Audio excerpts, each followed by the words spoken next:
Streets of Haiti to Real Salt Lake's roster. 2008 first-round draft pick Gene Alexander is wasting no time helping out kids in his home country. This video, shot by freelance reporter Sammy Linebaugh, shows the camp Alexander has started in his hometown. Alexander grew up in Haiti. His family moved to the USA when he was 9. About 45 kids get the opportunity to train with local coaches. The camp's main goal, Alexander says, is to help the youth develop discipline, work ethic, and a sense of belonging. But eventually, he says, he hopes to create a pipeline of talent that's a feeder to the USA and professional soccer teams around the globe. There's tremendous talent in Haiti. I remember when I went back for the first time, I saw 2 little kids. They were about maybe 8 or 9, and they were playing. So I'm like, let me play 2 versus 1. Oh, they were working me all over the place. I'll say 80% of the kids that play soccer, they either play soccer or don't go to school. And not both.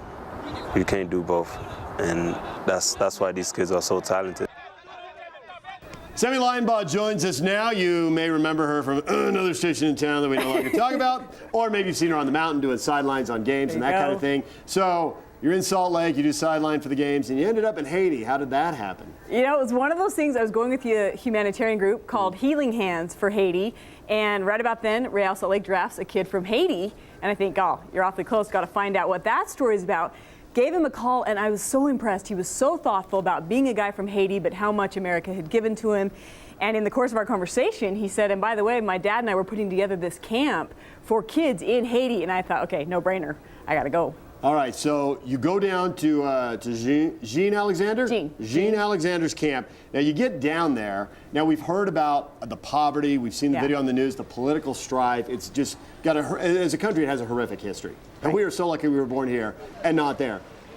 But now you can know that. I've seen that. But when you're there, does it still just rock you? You know, nothing prepared me for that kind of poverty. And one of the things when you talk about soccer, one of the things that strikes you, there are no toys. It's not like there are even soccer balls around.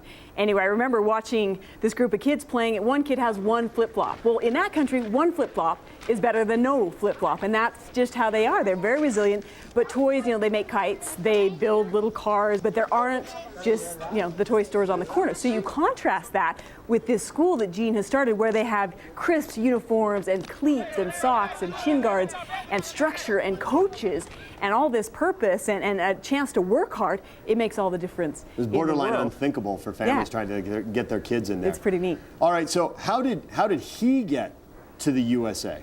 Well, that's also an interesting story. His dad, you talked about the political strife, particularly, remember, early 90s. His dad basically came here seeking asylum, worked hard as this American dream story, worked as a busser, doing dishes in a restaurant, works up to supervisor, goes and gets his license to drive trucks, and now he drives trucks, brings his family over. But, you know, one of the great moments in the interview with Gene was where he talks about it, and he said, have you seen the movie Forrest Gump? And of course, we've all seen it. Yeah. He wore those braces like Forrest Gump did, but you know, here you wear those, you're odd, you have a hard time, so you might get made fun of. There, he had something. He said the kids loved it. They thought I was this robot-looking guy. He said I learned to do cartwheels, and really, in a country where you have nothing, the fact that he had those braces, he was the upper 5% who could get medical care and okay, so the complete story is going to be on 2 News at 10 tomorrow night. How do people help out if they want to help with his school, with his camp? Great question. Well, he would love, you can contact Real Salt Lake, contact Gene. He would love any help you can give. They need all kinds of equipment, all kinds of uniforms, toys, anything pretty much you want to send to Haiti. It's a couple 100 miles off the coast of Miami, poorest country in the Western Hemisphere. All right, Sammy will have the story tomorrow night, 2 News at 10. Join us.